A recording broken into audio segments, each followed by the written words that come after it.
Hola. Seguimos con la hilación histórica en función a la hilación que hace Cristina en el documento, ¿cierto? Estamos en el macrismo, estamos analizando cuáles fueron las características centrales de ese proceso en términos del análisis de la política económica. Entonces, estábamos en el análisis de la cuenta capital del balance de pago. El balance de pago tiene tres cuentas: la corriente, que mide exportaciones versus importaciones; la cuenta capital refería a los capitales inversores que vienen en contraposición a la inversión argentina en el mundo, ¿verdad? Los capitales especulativos que venían en la Argentina tenían estos dos requisitos: 30% de encaje por un año, que estaban retenidos, y a su vez en relación al otro 70%, mejor dicho, ese 30% que quedaba retenido se reintegraba cuando el flujo inversor se iba, cuando volvía a su país de origen, ¿cierto? Y el otro 70% tenía que permanecer por lo menos un año en Argentina. Entonces, esto a los fines de que los capitales especulativos golondrinas, que no es inversión extranjera directa, porque la inversión puede tener dos características: ser inversión financiera especulativa o inversión extranjera directa, que venga, por ejemplo, a una petrolera, la Chevron, por ejemplo, que tiene algunos convenios de inversión con Tech-Petrol de Chile. Bueno, te invierto 2.000 millones de dólares para reforzar la exploración y explotación del crudo en la Argentina. Esa es inversión extranjera directa, o la inversión que viene para ser colocada en obras de infraestructura. La inversión especulativa tiene otras características: viene para especular con la tasa de interés. Entonces el requisito, se eliminan los dos requisitos, con lo cual la Argentina comienza a transitar un desfiladero muy peligroso, porque comenzaron a llegar masivamente capitales a especular con la tasa de interés, porque Macri le garantizó una bicicleta financiera, lo que se conoce como el carry trade, ¿verdad? ¿Cómo funcionó esa bicicleta financiera? Te pongo una tasa muy alta en un instrumento que se llama LEVAC, que emitía el Banco Central, con un dólar planchado. Si vos tenés un dólar planchado y tenés una tasa del 50% en pesos, estás teniendo una tasa del 50% en dólares. En todo el mundo no existía eso, ¿verdad? No existía, tenía una rentabilidad del 50% en dólares. Llegan masivamente los capitales, el macrismo inicia un proceso de endeudamiento sostenido y descomunal en términos de colocación de bonos en el mercado voluntario de crédito y en términos del préstamo bancario con bancos del exterior, ¿verdad? En mayo de 2018, el mundo y el mercado mundial ven que la Argentina está sobreendeudada, por lo tanto, se inicia un proceso de corrida cambiaria que no tiene fin hasta las elecciones de octubre de 2019, ¿cierto? Mayo de 2018 a octubre de 2019. Como consecuencia de la corrida cambiaria, el precio del dólar oficial se va para arriba. Cuando se mueve el precio del dólar, la bicicleta financiera se muere también, porque la condición de posibilidad de la bicicleta financiera es que el precio del dólar esté quieto. Todos los capitales especulativos que habían ingresado a la Argentina a especular con la tasa de interés comienzan a salir, y había que abastecerlos. Por cada dólar que ingresó a especular, salía 1,50 porque se llevaba la rentabilidad. ¿Cómo abastecíamos la renta de los capitales especulativos? Mediante la montaña, o gran parte de la montaña de deuda que tomó el macrismo. El crédito con el Fondo Monetario Internacional tuvo como principal destino abastecer la salida de capitales en términos de permitir la salida del flujo de capitales especulativos que comenzó a salir masivamente de la Argentina desde mayo del 2018 hasta bien entrado el 2019, ¿cierto? Estamos hablando de casi 46.000 millones de dólares que se destinaron casi completamente en abastecer la salida de capitales. ¿Cuál es el discurso del macrismo? No, es mentira. Los dólares de la deuda no se usaron para abastecer salida de capitales, sino que se usaron para financiar gasto público, gasto corriente y para pagar deuda vieja. Esa explicación tiene este sustento. El Tesoro le pedía dólares al Central, ¿verdad? Los dólares, el Tesoro, en la caja del funcionamiento del Estado Nacional, traía los dólares de la Argentina. Se los cambiaba el Banco Central, le daba los dólares al Banco Central, el Banco Central le daba pesos al Tesoro, y con esos pesos el Tesoro financiaba algún gasto público, algún gasto corriente, nada de obra de infraestructura, gasto público, gasto corriente, y pagaba deuda vieja. El tema es que los dólares, la moneda dura, lo que importa, si el stock de dólares de la economía argentina contraídos a través del tercer proceso de endeudamiento que menciona Cristina en su documento, se destinaron fundamentalmente a la salida de capital. En ese contexto, cuando se comienza a dispararse la cotización de la divisa, el tipo de cambio, evidentemente eso impacta en la inflación.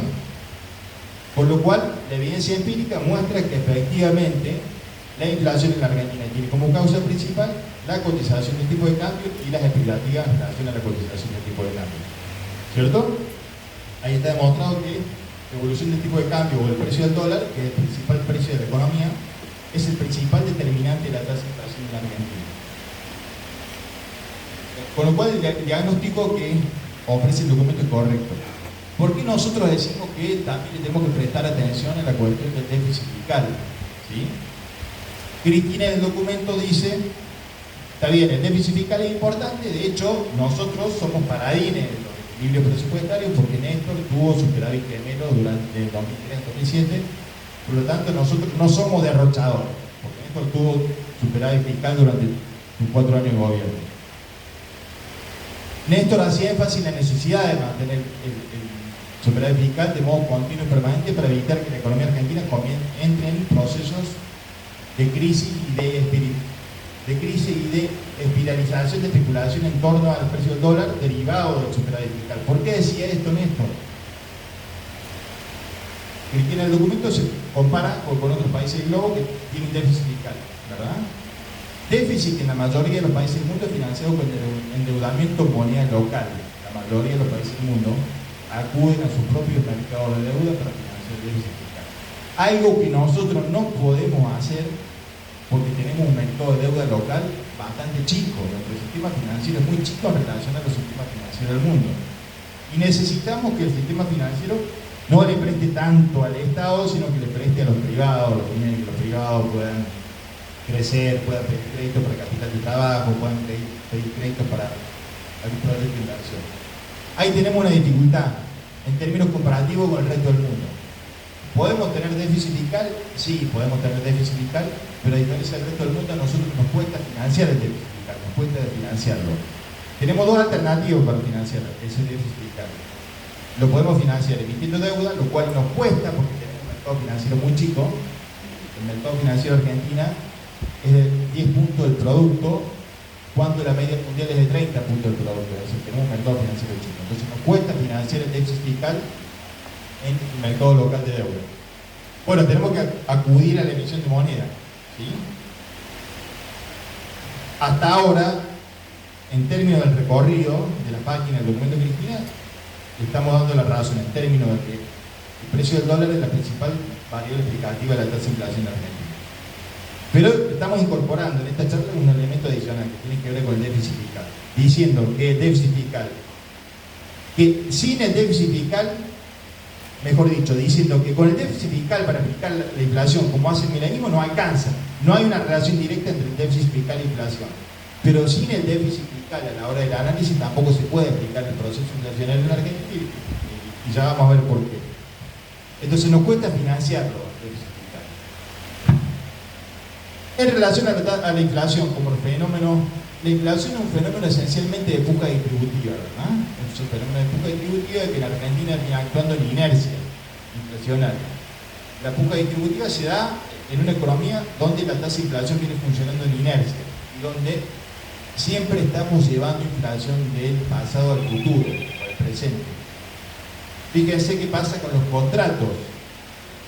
Cuando actualizamos un contrato, actualizamos en función a un índice, según la ley de alquileres vieja que fue derogada por el DNU 70/2023, que todavía está vigente, porque si bien la Cámara de Diputados lo rechazó, la Cámara de Senadores lo rechazó, todavía queda tratamiento de diputados. Esa ley no está vigente, por ahora no está vigente. Se reguló el tema, pero mientras estuvo vigente, actualizábamos los contratos de alquiler en función a la tasa de inflación del pasado del año anterior. Entonces incorporamos al precio del contrato del alquiler la inflación pasada, con lo cual estamos creando inflación en el presente. Estamos trayendo inflación del pasado al presente. Ahí está, esos son los mecanismos indexatorios que exacerban la inercia inflacionaria en función de este mecanismo de llevar siempre inflación del pasado al presente, ¿verdad? La cuestión de los aumentos salariales también ajustan en función de la tasa de inflación pasada. Con lo cual estamos creando inflación en el presente. No estoy diciendo que los salarios sean causa explicativa de la inflación, para nada. Estoy diciendo que participan de la puja distributiva, porque la inflación es un fenómeno de puja distributiva, en donde los formadores de precios siempre tienen las de ganar en la puja distributiva. Hay otra teoría, que es la teoría que enarbola Flaxo, Eduardo Basualdo, Pablo Manzanelli, etc. Ellos hablan de la inflación monopólica, sosteniendo que los formadores de precios son o actúan como factores de causalidad principales y directos de la tasa de inflación. Esto, acá yo quiero decir lo siguiente: los formadores de precios actúan cuando la inflación ya está en inercia y se pone de manifiesto y se despliega la puja distributiva. En la puja distributiva, cuando la inflación ya está funcionando, la inflación para funcionar requiere de un impulso inicial. Cuando ya está funcionando la inflación, que es un fenómeno de puja distributiva, los formadores de precios llevan las de ganar siempre. Los representantes del capital siempre llevan las de ganar en relación al factor trabajo, ¿verdad? Porque son los que deciden cuánto van a valer las cosas. Pero la incidencia de los formadores de precios se da una vez que la inflación ya arrancó. Lo que estamos discutiendo y analizando es cuáles son los impulsos iniciales del fenómeno de la inflación. Estamos intentando descubrir y desentrañar cuáles son los impulsos iniciales. Una vez que la inflación arrancó y comienza a actuar en inercia, los formadores de precios llevan de ganar y en ese río revuelto. Pero yo tengo que decir que la concentración económica es un factor preponderante a la hora de ver cómo funciona la inflación en puja distributiva, pero no es un impulso inicial de la tasa de inflación, porque si nosotros analizamos la economía de todos los países de Latinoamérica, hay más concentración en la Argentina, ¿verdad? Y tienen tasa de inflación de un dígito. Si uno analiza la economía peruana, la concentración es 3 o 4 veces mayor que en la Argentina y la tasa de inflación es de un dígito. Si uno analiza la economía brasileña, pasa lo mismo. Si uno analiza la economía chilena, pasa lo mismo. La concentración económica es peor que en la Argentina, pero la tasa de inflación es de un dígito. La concentración económica oligopólica determina que el margen empresarial y los precios sean altos, no que suban siempre. Que suban siempre es otro fenómeno. Entonces, la oligopolización de la economía en términos de la concentración económica explica que el margen empresarial es alto y que los precios sean altos. Que los precios suban siempre es otro fenómeno. ¿Sí? Y en términos mundiales, la economía argentina está muy lejos de ser la economía más concentrada del planeta, ¿no? Está muy lejos de ser la economía más concentrada del planeta. Sí, bueno, los formadores de precios no tienen incidencia en relación al impulso inicial de la tasa de inflación. Pero a la hora, una vez desatada la puja distributiva, una vez que la inflación empezó a andar, disculpando la expresión, son unos hijos de puta, perdón, por la expresión y por el vocabulario, ¿no? Una vez que la inflación comienza a andar, el abuso de la posición dominante es espantoso, en términos de la puja distributiva, en ese río revuelto que es la inflación en la Argentina. Pero no actúan como causa, como impulso inicial, sino que tienen un comportamiento o una presencia o un poder preponderante a la hora de la puja distributiva.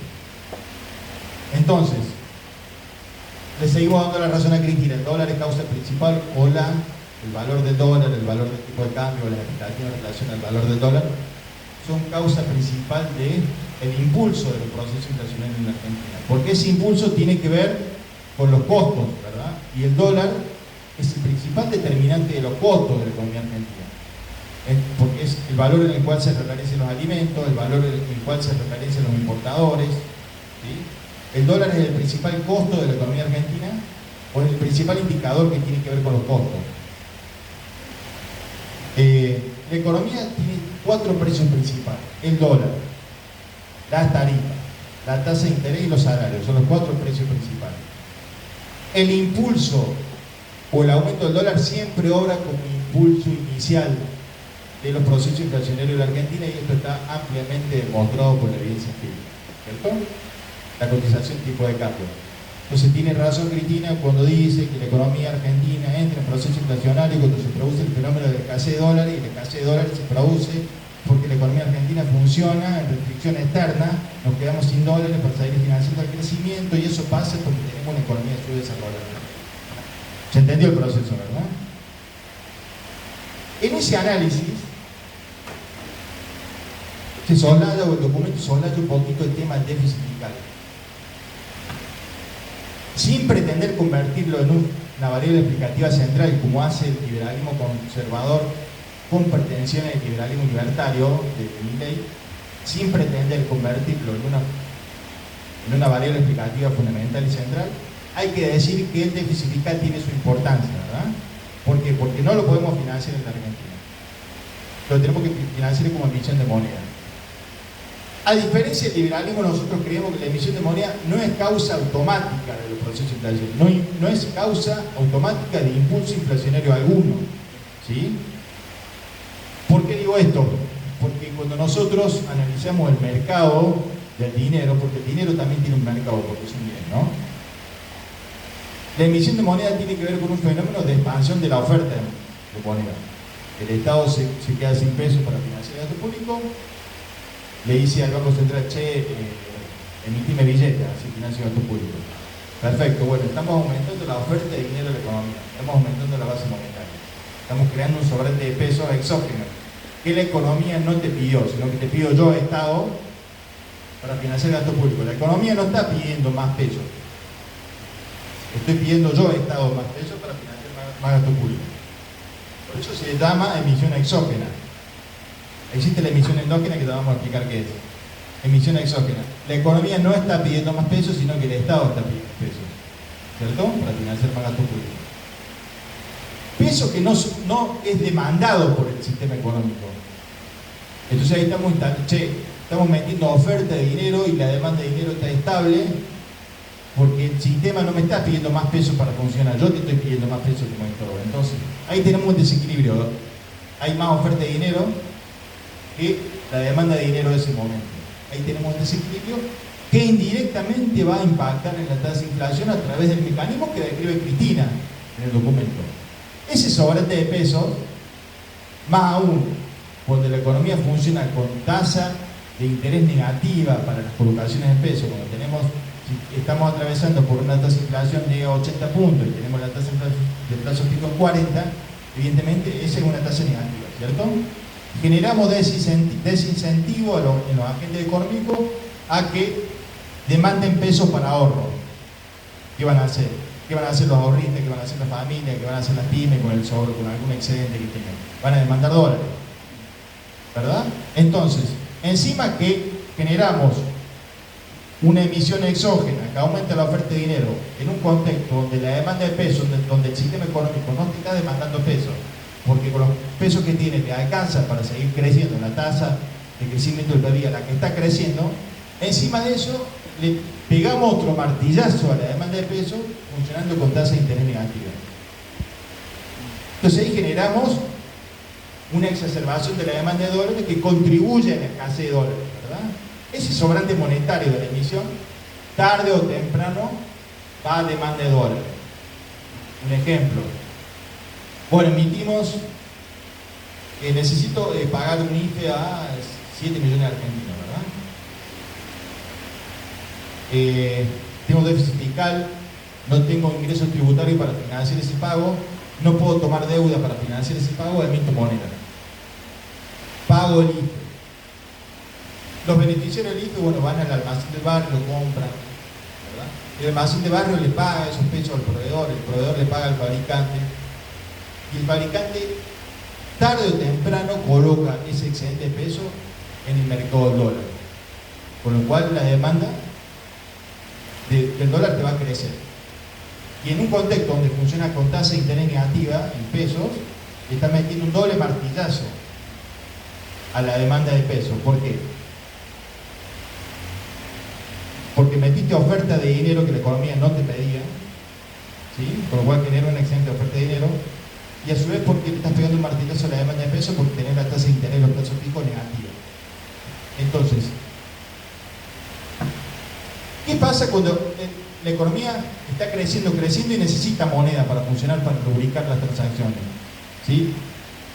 En una economía que en un año fabrica una copa, al año siguiente fabrica la copa, necesita más billetes para poder transaccionar.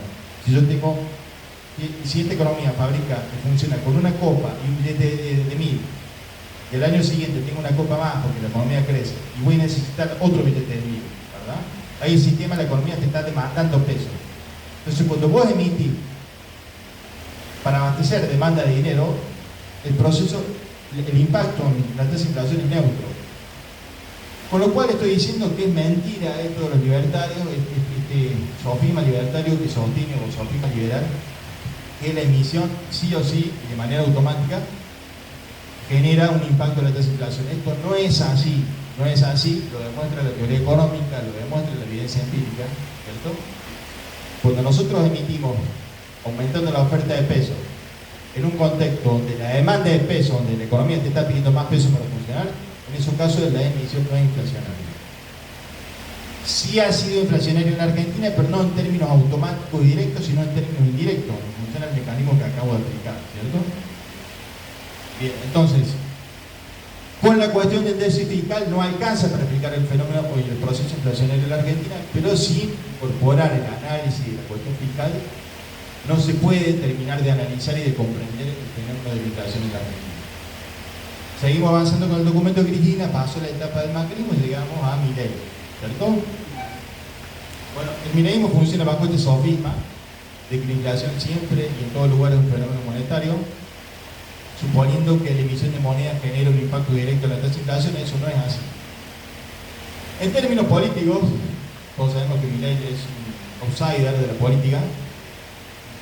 El poder económico concentrado en la Argentina, conforme a lo que uno ha observado, claramente estaba encolumnado en la fórmula Juntos por el Cambio, ¿sí? Estamos hablando de AEA, Asociación Empresarial Argentina, estamos hablando del sector más concentrado del agro, estamos hablando de la UIA, del sector más concentrado de la industria. Milei, outsider de la política, estuvo fuertemente bancado por outsiders del poder económico, tales como Marcos Galperín, como Eduardo Edelstein, ¿sí? Como Lobnequian, que pertenece al núcleo duro del establishment en Argentina, pero que hizo una apuesta poderosa sobre el milenio. Entonces, para que veamos cómo actuaron en términos políticos las distintas facciones del bloque de poder en la Argentina. Techín, Clarín, AEA, el Foro de Convergencia Empresarial, la UIA, la SRA, la Cámara de la Construcción, la Asociación de Bancos, hicieron una clara y contundente apuesta Juntos por el Cambio, que siempre ha sido en los últimos años la representación política por excelencia del poder concentrado en la Argentina. Los outsiders del poder económico bancaron fuertemente al mileísmo, ¿verdad? Como también está este muchacho Pagliaro, que creo que es de apellido, el dueño de Wallah, de las billeteras virtuales. Todo ese mundo de las billeteras virtuales, la gente global, Martín Migoya, Marcos Galperín de Mercado Libre, hicieron una apuesta política con mucho financiamiento clara y contundente. En términos de los alineamientos políticos internacionales, nosotros vemos que el Partido Demócrata en los Estados Unidos, que es el que conduce el Fondo Monetario hoy en la Argentina, claramente no apostó por Milei. De hecho, en las últimas entrevistas, le recomendó, le sugirió y le dijo de manera explícita: mire, la dolarización no le conviene, nosotros no bancamos la dolarización. Sí hay apoyo político por parte de la derecha global, nucleada en esta conferencia de la cual participó Milei en los Estados Unidos, derecha en la cual se inscribe Trump, se inscribe Meloni, que a diferencia del mileísmo en términos económicos se trata de una derecha intervencionista y proteccionista, ¿no? No es una derecha liberal, libertaria en sentido estricto. Por eso es un fenómeno, es un raro avis el mileísmo, que expresa en su discurso una fuerte adhesión a los postulados de liberalismo libertario y a los postulados de teóricos de la economía marginales como Calle, como Rothbard, como Lucas, ¿sí? Fundamentalmente como Milton Friedman, pero que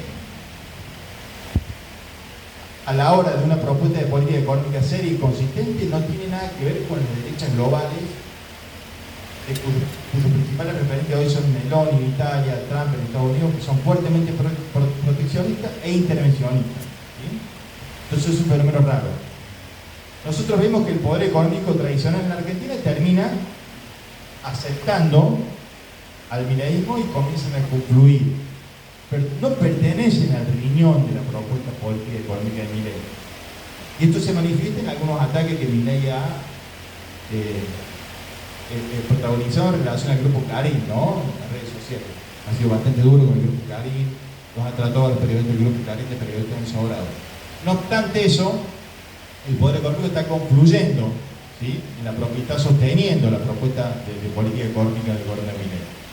Propuesta de política económica que, en función de este diagnóstico errado en relación al funcionamiento de la tasa de inflación, reconoce al déficit fiscal como el principal problema de la Argentina, por ende, abordan de manera violenta ese tema, ¿sí? También bajo la premisa de que en la economía argentina había inflación reprimida, devalúan el tipo de cambio oficial, devalúan el peso, suben el tipo de cambio oficial a un 118%, pasa el tipo de cambio oficial de 400 a 800, eso significó que el peso pierda 59% de valor. El tipo de cambio subió 118, el peso perdió la mitad de valor, la mitad de poder de compra, 59. Evidentemente hubo una disparada del precio de la divisa en una cuantía semejante a la del Rodrigazo.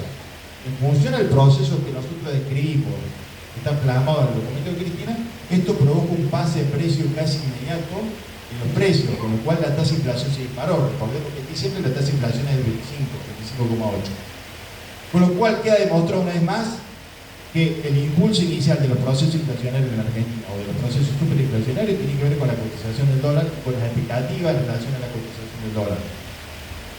Porque los precios ya estaban ajustados al tipo de cambio paralelo. Los precios ya estaban ajustados en la economía argentina al tipo de cambio paralelo. Pero elevamos el oficial, eso produce un fenómeno, un efecto inmediato, una traslación de manera inmediata a los costos de producción de los importadores y a los costos de producción de la economía en general, porque todavía algunos sectores venían funcionando con el tipo de cambio oficial en términos de el costo de la mercadería importada, en términos del costo de los insumos importados, en términos del costo de los bienes de capital importados.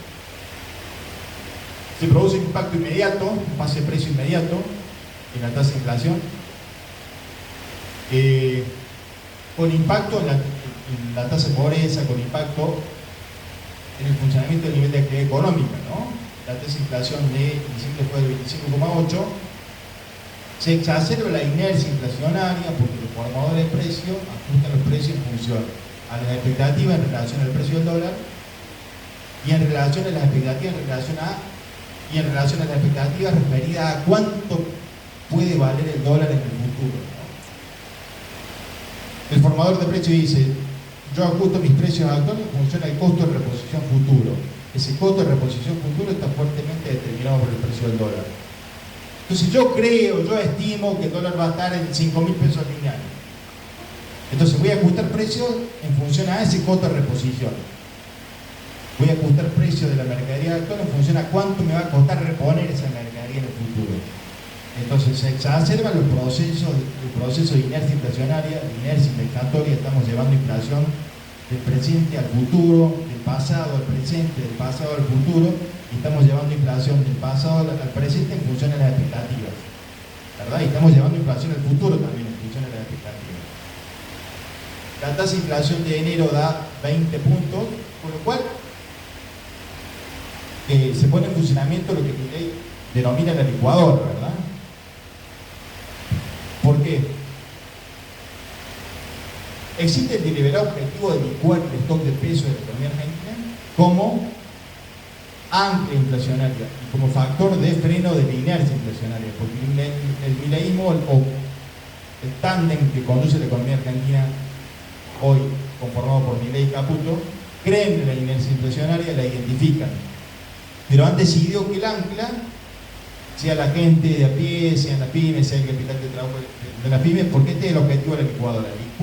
Después de producido el fogonazo inflacionario, el objetivo es que la licuadora licúe el stock de peso de la economía argentina, la conduzca a una recesión tan grave que no exista posibilidad de convalidar, que el sistema económico no tenga posibilidad de convalidar el precio por el desplome de la demanda, ¿no?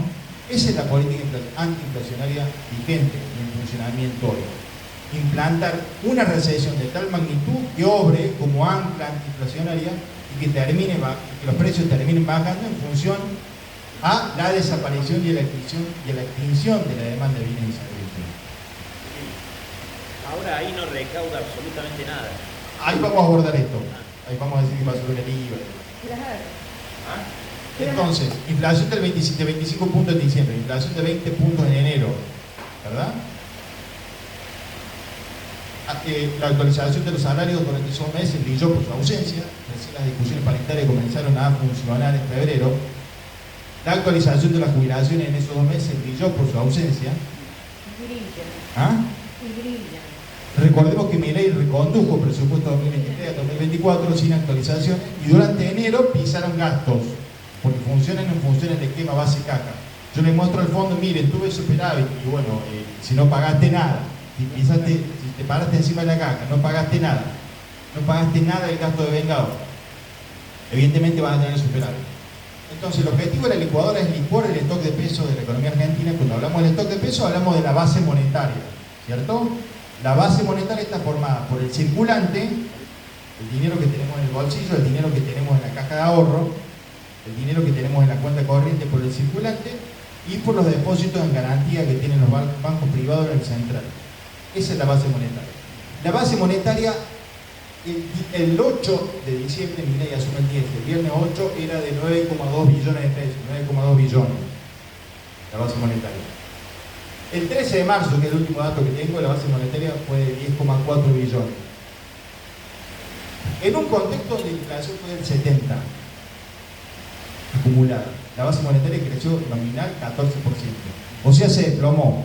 Hoy la base monetaria equivale a 2,7 puntos del PBI, cuando lo normal para que una economía funcione de manera correcta, cuando el indicador normal debería ser del 5, la base monetaria tendría que ser del 5 puntos del PBI para que la economía pueda funcionar con cierta fluidez.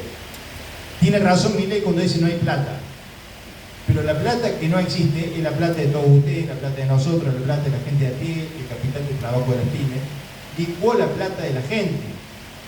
Esa es la plata que no hay, porque elevó la base monetaria a 2,7 del PBI. Es un crimen de lesa economía elevar la base monetaria a 2,7 del PBI. Porque una economía para que funcione normalmente tiene que tener una base monetaria de 5 puntos del producto. Evidentemente, la base monetaria en términos nominales aumentó, pero en un contexto inflacionario del 70. ¿Por qué digo el 70? Me preguntaba un familiar el otro día, ¿por qué decís que la inflación acumulada del 70? Si yo agarro 25 de diciembre, le sumo 20 de enero, tengo 45, ¿sí? Le sumo los 13 de febrero, tengo 58. ¿Por qué decís que es 70 acumulada? No, bueno, mirá, porque no es suma aritmética. Sumando aritméticamente da 58, pero no es suma aritmética. Esto costaba 100 en diciembre. Hubo inflación de 25, ahora te cuesta 125, ¿verdad? El 20% de enero calculáselo sobre los 125, no sobre los 50. Que va a dar 159. El 13,8 de febrero no lo calculás sobre los 100, sino sobre los 159, que va a dar 170. Entonces, esto que en diciembre te costaba 100, hoy te cuesta 170. ¿De cuánto fue la inflación acumulada? De 70. En términos aritméticos fue de 58. Es como el interés compuesto. Siempre la inflación acumulada da más que la suma aritmética de los valores nominales. Entonces el 70% de inflación acumulada con una base monetaria, con un stock de peso de la economía que aumentó 14%. Licuaron los pesos de la gente, licuaron el capital de trabajo de las pymes, licuaron los plazos fijos, ahora le pegaron otro mazazo a los plazos fijos.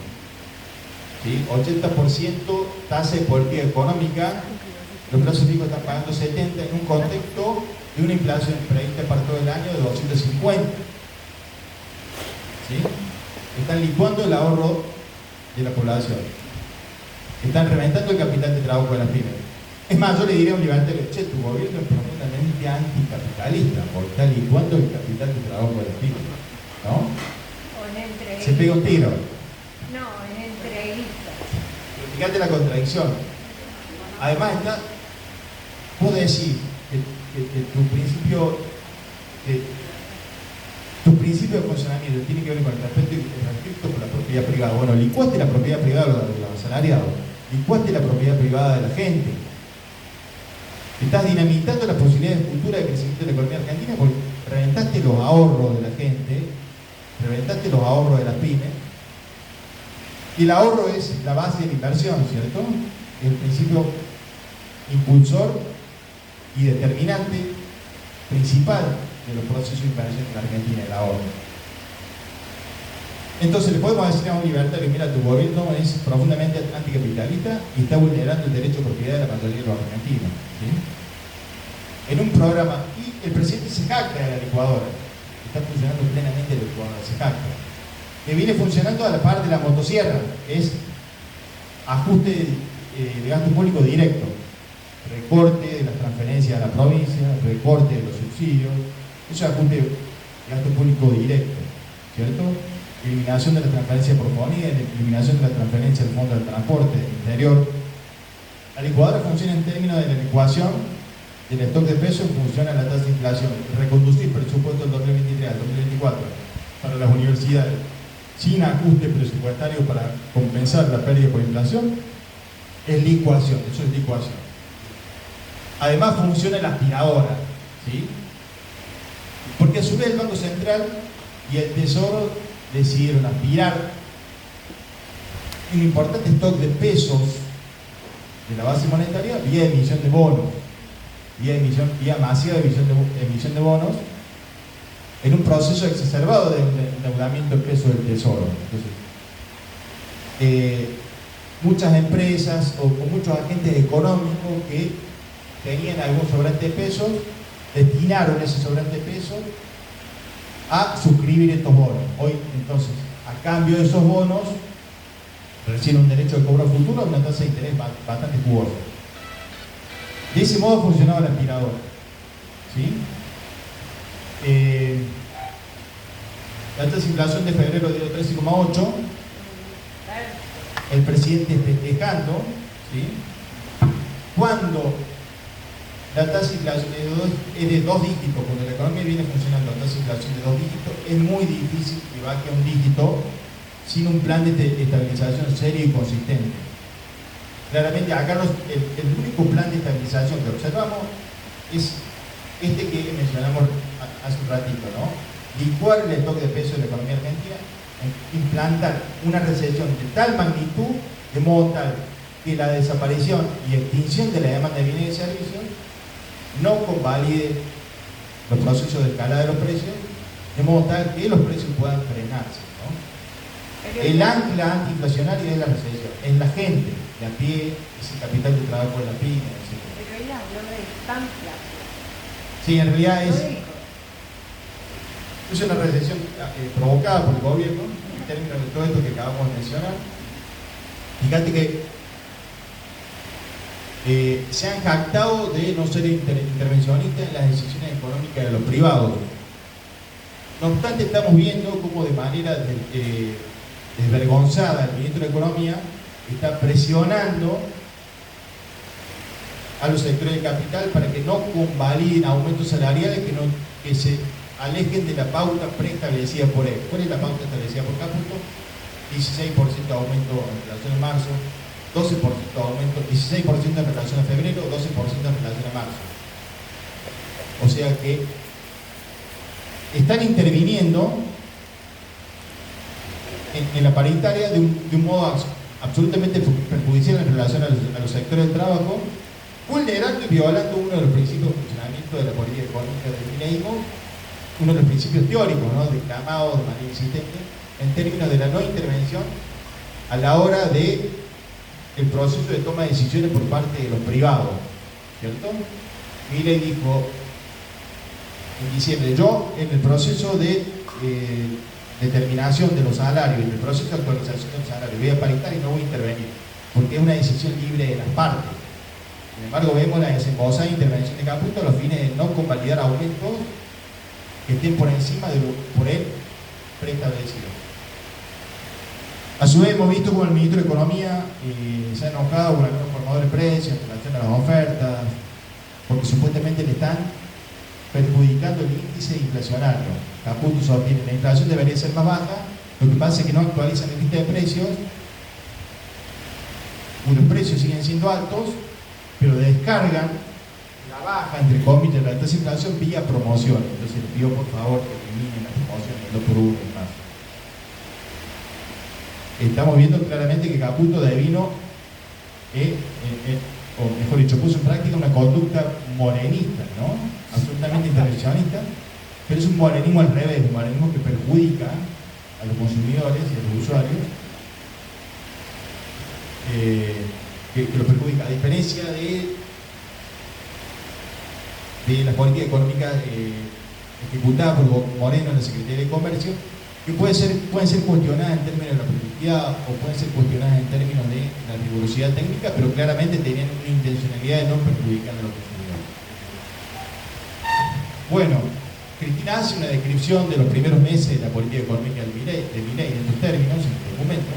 Habla de la licuadora, habla de la motosierra, no menciona la aspiradora, pero claramente hace un diagnóstico en relación al funcionamiento de la economía argentina para lo que queda del año, que es compartido por todos.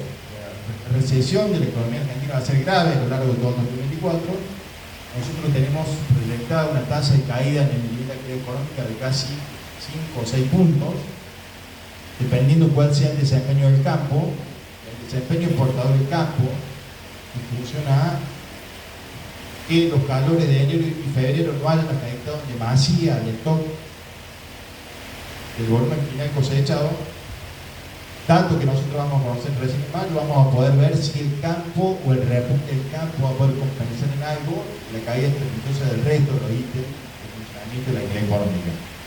Prevemos una caída del 6%, de 6 puntos. Recordemos, eso va a tener un impacto en la tasa de desempleo. Recordemos que Macri se fue con 8,9% de desocupados.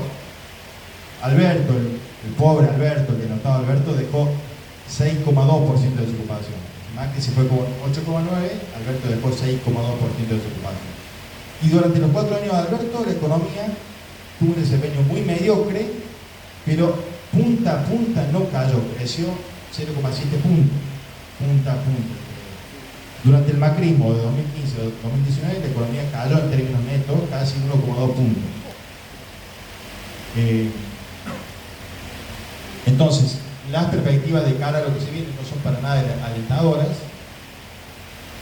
Está casi descartado que la lógica económica del mileísmo en términos de implantar una grave recesión para que la tasa de inflación baje a posteriori del fogonazo inflacionario de diciembre, está casi descartado que pueda tener un éxito en términos de la baja de la tasa de inflación a un dígito. Nosotros no estamos viendo eso, porque inevitablemente van a tener que volver a devaluar el tipo de cambio oficial, el cual ya perdió la competitividad ganada durante diciembre, durante el salto devaluatorio del 118%.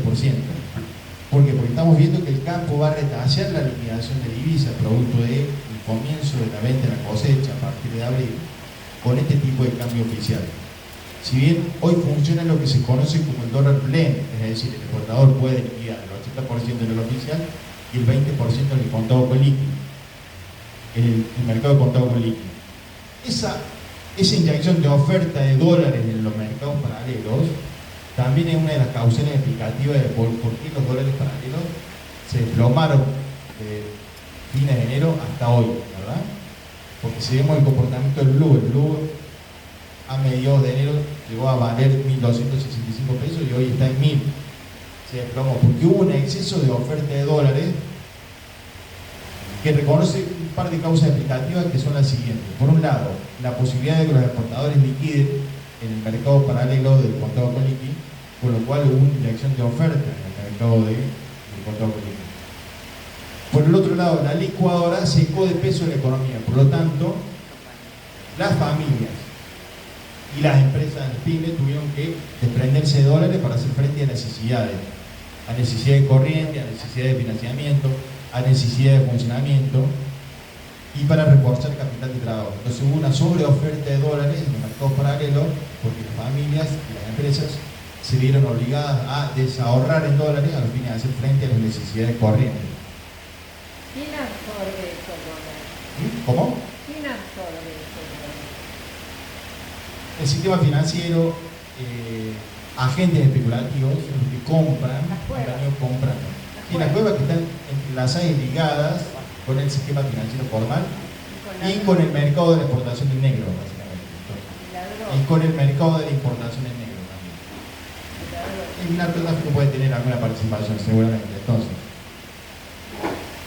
hubo una sobreoferta de dólares en estos meses, desde fines de enero hasta la fecha, como consecuencia del pleno funcionamiento de la licuadora, ¿sí? Que se secó de peso en la plaza, que se secó de peso el circuito económico de la economía argentina, lo cual se observa claramente con este dato que mencionábamos recién en relación al funcionamiento de la base monetaria. La base monetaria se desplomó en términos reales casi 40 puntos, casi un 40% en términos reales. ¿Por qué? Porque en el marco de una inflación acumulada que fue del 70, la base monetaria en términos nominales creció 14, el toque de peso de la economía, entonces se desplomó. Como no hay peso para hacer frente al funcionamiento de la economía en términos de las obligaciones corrientes, los agentes económicos tuvieron que desahorrar dólares y escupir dólares. Ese aumento en la oferta de dólares es uno de los factores explicativos de por qué los dólares paralelos se vieron a la baja, o se mostraron a la baja durante todo este tiempo. En términos de la actividad económica, ¿qué datos tenemos? Y bueno, mirá, el consumo en el primer bimestre cayó 25 puntos, esto medido por el INDEC, 27 puntos.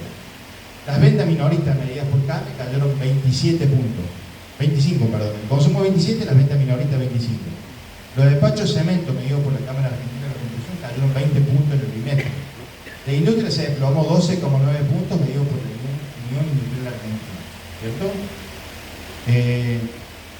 Y así podemos mencionar una serie interminable de indicadores. La recesión, como alguien preguntaba o alguien acotaba, también implicó una caída en términos reales en la recaudación de impuestos del sector público nacional. De hecho, para el primer bimestre del año, la recaudación en términos reales del IVA se desplomó un 15%. Esto va a agravar la cuestión del déficit fiscal y va a complicar las metas de superávit fiscal del gobierno, porque evidentemente el déficit fiscal o el superávit fiscal tiene dos columnas, ¿verdad? Ingresos y gastos. Yo te licúo la columna de los gastos, ya paso motosierra por la columna de los gastos, che, pero se me está cayendo la columna de los ingresos. Entonces van a tener que exacerbar el ajuste fiscal. En términos de licuación, en términos de una nueva vuelta de rosca de la licuadora, y esto tiene que ver también con la decisión de parte de la autoridad monetaria de la Argentina de bajar la tasa de política monetaria al 80%, con lo cual los plazos fijos ahora van a cobrar 70% de tasa de interés nominal anual. ¿Sí? Esto es licuadora en su máxima expresión, porque si yo bajo la tasa de política monetaria, también bajo el costo de los intereses que el Estado Nacional paga por los pases pasivos, que son los pasivos remunerados, que son la contraparte de los plazos fijos. Entonces, estoy licuando gasto público por ahí, en términos del déficit cuasi fiscal. Te vamos a explicar qué es el déficit cuasi fiscal. Antes que nada, pregunto cómo estamos con el tiempo. ¿Estamos excedidos?